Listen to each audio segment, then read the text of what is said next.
It's female anatomy, histology, and kind of the process overview. Yeah, obviously we already talked, and this right here is going to be your oviduct. And just make sure you can understand, label, etc. Infundibulum right up here, little fimbrial right here, kind of the membranes. One or two of the species actually be where it'll encompass or it'll cover that ovary. Ampulla right here, big part coming, it receives the egg down. And then this AI junction, or ampullary isthmus junction, is typically going to be the site of fertilization.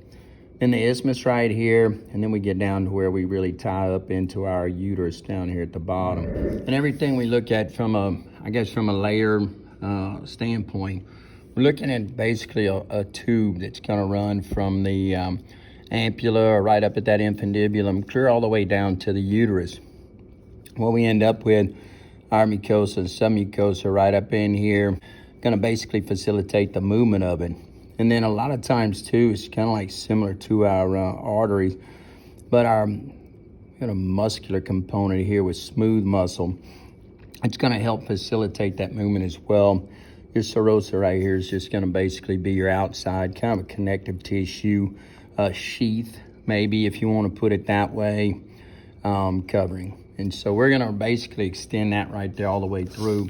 A couple of images right there. Pretty much the same thing, guys.